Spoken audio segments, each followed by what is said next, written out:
Hello বন্ধুরা, তো আজকে আমি আবারও আপনাদের সাথে একটি নতুন রেসিপি শেয়ার করতে চলে আসলাম, যা হলো রাত্রের বেঁচে যাওয়া ভাত দিয়ে একটি ইউনিক রেসিপি। আমাদের সবার বাড়িতেই কিন্তু কম বেশি রাত্রেবেলার ভাত কিন্তু বেঁচে যায়, আর আমাদের সেটা সকালবেলা কিন্তু ফেলে দিতে হয়। তো আজকে আমি আপনাদের সাথে এমন একটি রেসিপি শেয়ার করব, রাত্রের বেঁচে যাওয়া ভাত দিয়ে আপনারা কিন্তু এটা একবার বাড়িতে তৈরি করে খেলে বারবার তৈরি করে খেতে ইচ্ছা করবে। খুবই হেলদি হবে। তো পুরো ভিডিওটা কিন্তু আপনাদেরকে একটু স্কিপ না করে দেখতে হবে আমি কিভাবে তৈরি করছি। তো দেখুন, আপনাদেরকে প্রথমেই কিন্তু আমি রাত্রে যে ভাতগুলো বেঁচে গিয়েছিল দেখিয়ে দিলাম। এবার আমি ওটা একটা ব্লেন্ডারে দিয়ে অল্প জলের সাথে আমি একটা ঠিক পেস্ট তৈরি করে নিলাম। এবারে পেস্টটা আমি একটা এরকম বড় পাত্রে নিয়ে নিচ্ছি। এখানে কিন্তু আমরা নর্মালি ভাতটাকে পেস্ট করে নিয়েছি। যদি চান আপনারা অল্প কিন্তু জল দিয়ে নিতে পারেন।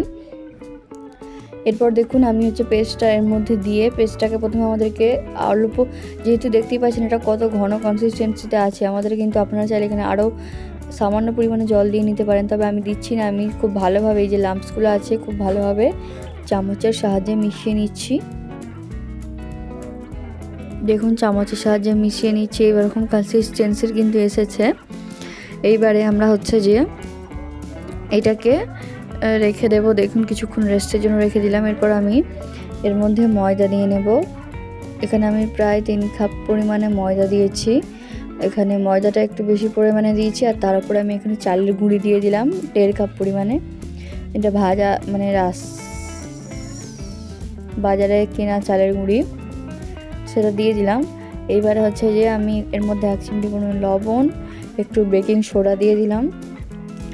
দিয়ে এবারে আমি অল্প এখানে রিফাইন্ড অয়েল দিয়ে দিলাম। রিফাইন্ড অয়েল দেওয়ার পর এবারে হাতের সাহায্যে খুব ভালোভাবে এটাকে মিশিয়ে নেব। দেখুন খুব ভালোভাবে মিশিয়ে নিচ্ছি হাতের সাহায্যে। এখানে কিন্তু আমাদের কোনো জলের ব্যবহার করা যাবে না, পুরোটাই কিন্তু আমাদেরকে এই যে ভাতের যে পেস্টটা আমরা তৈরি করেছিলাম সেটাতেই কিন্তু আমাদের পুরোটা তৈরি মাখাতে হবে, এক্সট্রা কোনো জল কিন্তু অ্যাড করা যাবে না। তো দেখুন এবারে আমি হাতের সাহায্যে যতটা পরিমাণে আপনাদের লাস্টে যদি ময়দা লাগে তো আপনারা অ্যাড করতে থাকবেন। এইভাবে ডোটা তৈরি করতে হবে আমাদেরকে। ভিডিওটা যদি এখনও পর্যন্ত দেখতে থাকেন অবশ্যই কিন্তু চ্যানেলটা সাবস্ক্রাইব করে বেল আইকনটা টিপতে ভুলবেন না, এবং ভিডিওটাকে হাইপ করতে ভুলবেন না। দেখুন আমাদের কিন্তু ডোটা হয়ে গেছে। এবারে আমি এর উপরে হালকা তেল ব্রাশ করে আমি এটাকে রেস্টে রেখে দেবো কিছুক্ষণের জন্য। তো তারপরে আমরা এখানে 10 থেকে 15 মিনিট রাখলেই কিন্তু হবে। এরপর দেখুন আমি একটু রেস্টে রেখে দিয়েছিলাম, কতটা পরিমাণে সফট হয়েছে ডোটা। এরপর আমি ছোটো ছোটো আমি এখানে লেচি কেটে নিচ্ছি। যেহেতু আমরা এখানে খুব ছোটো ছোটো সাইজে বানাবো না, তো আমি মিডিয়াম লেচি কেটে নিচ্ছি, একদম খুব ছোট নয়।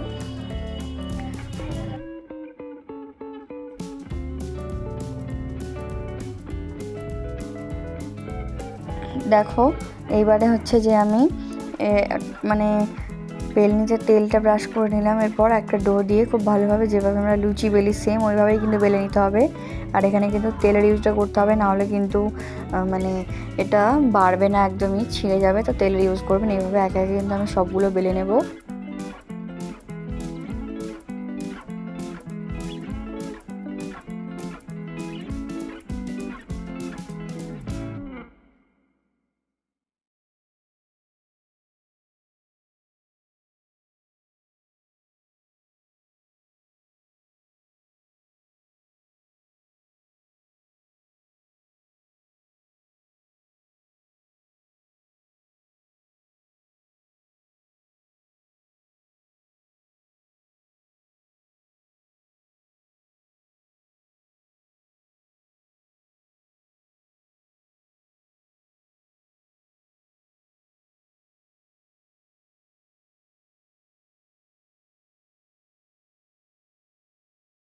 দেখুন এটা কিন্তু আমি এবারে মিডিয়াম টু হাই ফ্লেমে দিয়ে একটা লুচিকে এভাবে তেলে ভেজে নেব। খুব বেশি ব্রাউন কিন্তু করা যাবে না, আমরা নর্মালি করে নেবো। এটা কিন্তু আপনারা খালি মুখেও খেতে পারেন, খুব সুস্বাদু হয়। তবে এটা যদি আপনারা কোনো তরকারি, আলুর দম, ঘুগনির সাথে খান তো দুর্দান্ত লাগবে। তো এইভাবে আপনারা ওপর থেকে তেল ছড়িয়ে দেবেন যাতে চারিদিকটা সমানভাবে ভাজা হয়।